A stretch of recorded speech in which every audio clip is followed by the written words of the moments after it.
Is Iran's so-called Mosquito fleet continuing to slip through Trump's Strait of Hormuz blockade despite mounting pressure? Satellite images now reveal that Iran's naval units remain active and undeterred in the face of repeated US warnings. Even as Donald Trump claims Iran is financially bleeding, is the IRGC Navy turning the situation to its advantage on the ground? And with Trump warning of extreme consequences, is Washington attempting to arm-twist Iran's leadership into a deal? Iran's so-called Mosquito fleet of fast attack boats continues to operate despite the US naval blockade in the Strait of Hormuz. Satellite imagery released by Press TV showed multiple Iranian fast attack craft conducting coordinated operations in the region. At least 33 vessels from the IRGC Navy were observed returning after completing patrol missions in the Hormuz corridor.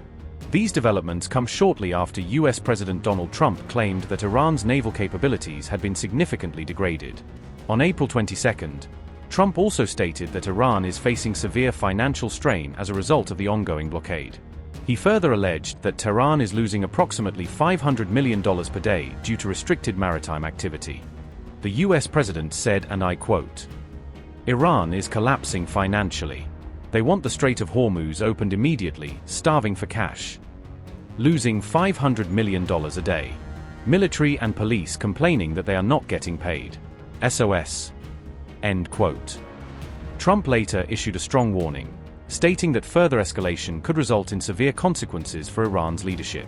The US president said, and I quote, "Iran doesn't want the Strait of Hormuz closed. They want it open so they can make $500 million a day, which is, therefore, what they are losing if it is closed. They only say they want it closed because I have it totally blockaded, closed. So they merely want to save face. People approached me 4 days ago, saying, 'Sir, Iran wants to open up the strait immediately. But if we do that, there can never be a deal with Iran, unless we blow up the rest of their country, their leaders included. President Donald J. Trump." End quote. Meanwhile, tensions in the Strait of Hormuz remain high as interactions between US and Iranian forces continue. Iran's Islamic Revolutionary Guard Corps attacked a third ship on April 22 in the Strait of Hormuz, Iranian media reported, escalating tensions in the strategic waterway. The attacked vessel was identified as the Euphoria, according to New News, Fars, and Mer, which all reported the IRGC strike on the ship. Iranian reports said the Euphoria had become stranded on the Iranian coast, without elaborating on the exact circumstances or damage. The IRGC also separately attacked and seized 2 other vessels, MSC Francesca, and the Epaminondas, in the same area. The Guard said that the violating ships Epaminondas and the Israel-linked MSC Francesca had endangered maritime security in the Strait of Hormuz. According to the IRGC, both ships were operating without the necessary permits and had tampered with their navigation systems, which it described as a threat to navigational safety.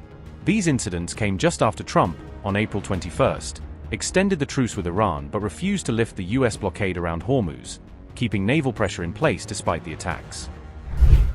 The first Iranian reaction on April 22 to the US ceasefire extension was sharply critical, with Tehran signaling that it views the move as more tactical than substantive.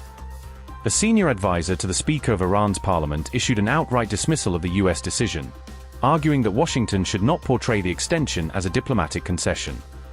Mahdi Mohammadi, an aide to Iran's lead negotiator in the Pakistan-mediated talks, publicly warned the US that the truce extension would not alter the underlying power dynamics.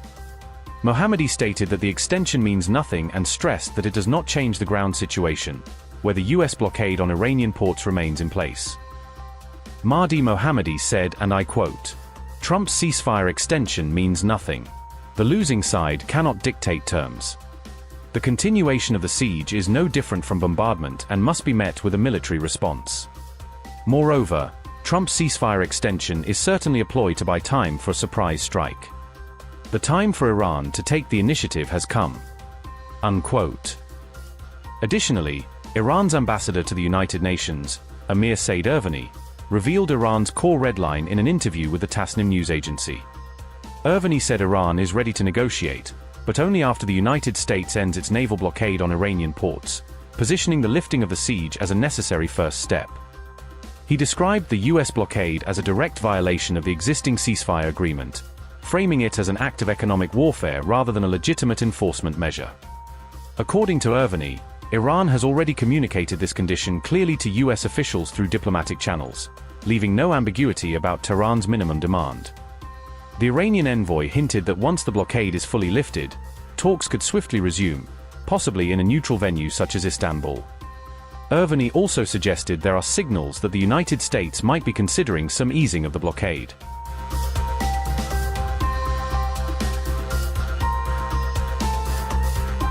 Amid a stalemate over peace talks, the US attacked another Iran-linked vessel, deepening tensions even as diplomatic efforts remain stuck.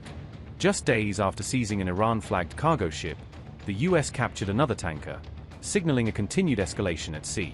The vessel was facing sanctions for allegedly smuggling Iranian crude oil through Asia, according to the US government. The US revealed the operation on April 21st, the very same day that Trump extended the truce, adding to the timing controversy. The tanker, identified as MT Tiffany, was captured in the Bay of Bengal, far from the Strait of Hormuz and the region's usual flashpoints.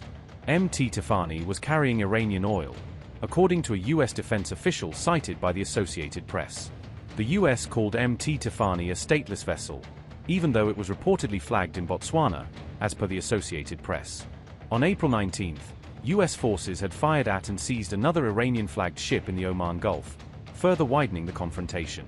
The US military is expected to decide within the next 4 days what to do with the vessel, according to a report.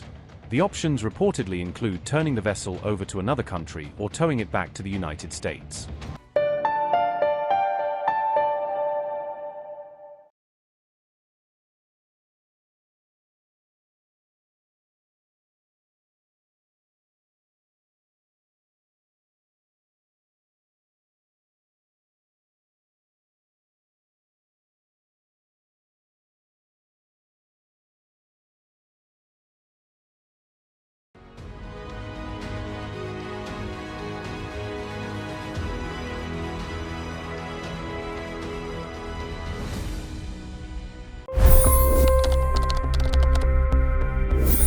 $25 crore गरीब गरीबी को परास्त करके बाहर निकले। For the good of our nation, let's work together and let's truly make America great again. The fastest news breaks. Requested PM saying that look, you will have to speak to Putin and to Zelensky. The biggest news makers. The relationship with India is probably the most important bilateral relationship the US will have for the rest of this century. The capital delivered quite an election result today. Expert analysis. The million-dollar question today is how to stop this dance of death. Ground reports. I'm standing at the crossroad of the Kumbh Mela. Behind me are more than 100 entry ghats.